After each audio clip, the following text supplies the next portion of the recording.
الرحمن الرحیم اللہم صلی علی سیدنا مولانا محمد وبارک وسلم وصلی علیہ۔ شعبہ حفظ سے متعلق ضروری بات یہ بھی ہے کہ بچہ کتنے پارے سنائے، 5 پاروں تک کتنی منزل سنائے، 10 پاروں تک کتنی منزل سنائے، اور اس کے بعد اس کی منزل کی تعداد کتنی ہونی چاہیے۔ یہ بھی دیکھنے میں آیا ہے کہ کچھ اساتذہ بچوں کی منزل کے پاروں کی تعداد زیادہ بڑھا دیتے ہیں، 3 پارے 4 پارے کر دیتے ہیں۔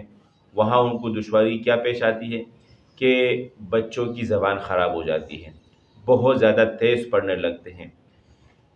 یاد رہے کہ اگر ایک بچہ جو زیادہ پارے سنا رہا ہے اور اس کی زبان خراب ہو گئی ہے، تیزی سے وہ پڑھنے لگ گیا ہے، تو یہ آپ نے اس بچے کا بہت بڑا نقصان کیا ہے۔ اس کو پھر واپس آرام سے پڑھنے کی رفتار پر لانا بہت مشکل ہے۔ تو یہاں ہم نے انتہائی حکمت سے، بصیرت سے کام لینا ہے، اور اگر یہ ہم کرتے ہیں کہ بچوں کی منزل کے پاروں کی تعداد کم رکھتے ہیں تو اس میں یہ دشواری پیش آتی ہے کہ بچوں کی منزل کی جو دہرائی ہوتی ہے وہ کافی عرصے بعد ہوتی ہے، 15 دن بعد ہوتی ہے۔ تو دونوں چیزیں ہیں، ہمیں نقصان نہیں کرنا ہے، ہم نے یہاں فائدے کو سوچنا ہے۔ فائدے میں ہم نے منزل کی پختگی کا بھی سوچنا ہے، بچے کی زبان کے جو خرابی واقعہ ہوتی ہے اس سے بھی بچے کو بچانا ہے۔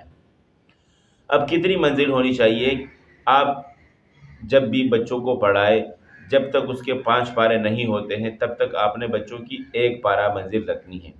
5 پارے ہو گئے ہیں، 5 پارے روزانہ 1 پارہ سنائے گا تو 5 دن بعد اس پارے کی دہرائی آئے گی، تو بچے کی منزل انشاءاللہ اس میں کمزور نہیں ہوگی۔ 1 پارہ سنائے گا، آرام سے سنائے گا، لہجے کے ساتھ پیار سے محبت سے سنائے گا، تو اس کا جو ہے پارہ آرام سے نکل جائے گا، زبان بھی خراب نہیں ہوگی، منزل بھی پختہ ہوگی۔ اب چلتے ہیں 7 سے 8 اور 10 پاروں کی طرف۔ جب بچہ 5 پاروں سے اوپر چلا جاتا ہے، 6 پارے 7ویں پارے کی طرف چلا جاتا ہے، تو آپ نے اس بچے کی منزل بڑھا کر 1.5 پارہ کر دینی ہے۔ یہاں غلطی کرتے ہیں کہ بسا اوقات اساتذہ 2 پارے لگا دیتے ہیں، 2.5 پارے لگا دیتے ہیں، جس کی وجہ سے ہمیں وہی خرابی پیش آتی ہے۔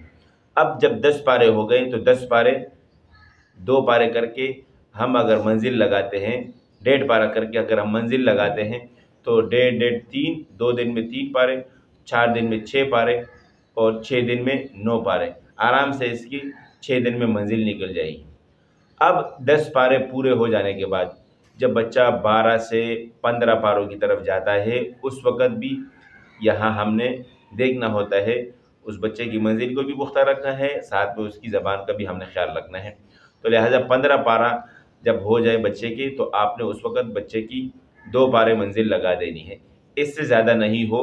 ہاں، اگر آپ یہ سمجھتے ہیں کہ یار یہ 15 پارے 2 پارے اگر لگاتے ہیں تو اس میں بچوں کی 7 دونے 14 اور 8 9 10 دن نکل جاتے ہیں، اس کے لیے آسان ترتیب ہے جو بہت ضروری ہے کہ آپ بچے کی 2 پارے منزل لگیں، پیچھے سے آپ 1 پارہ دہرائی کا لگا دیں۔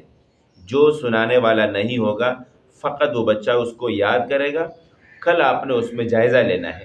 تو اس کا مطلب یہ ہوا کہ اگر بچہ جو 15 پارے پڑھ چکا ہے اور 2 پارے وہ سنا رہا ہے، 1 پارہ اس کی دہرائی کا ہے، روزانہ کے 3 پارے ہوئے، 5 یا 15، تو یعنی کہ 5 دن میں اس کی منزل آرام سے نکل جائے گی۔ 15 پاروں کے بعد آپ 2.5 پارہ لگائیں اور 1 پارہ دہرائی کا لگائیں، تو 3.5 پارے آپ کے لیے کوئی دشواری نہیں ہوگی انشاءاللہ۔ جب اس کا قرآن ختم ہوگا انشاءاللہ اس کو قرآن یاد بھی ہوگا، اور اس کی جو زبان کی خرابی ہے اس سے بھی یہ بچ جائے گا۔ امید کرتا ہوں آپ کو یہ ویڈیو پسند آئی ہوگی، اور اسی طریقے کے مطابق آپ اپنے بچوں کی منزل لگائیں گے، اس سے انشاءاللہ آپ کو فائدہ ہوگا اور نقصان سے آپ زیادہ سے زیادہ بچ سکیں گے۔ اسی کے ساتھ میں اجازت چاہتا ہوں، اپنا خیال رکھیے گا، اللہ حافظ۔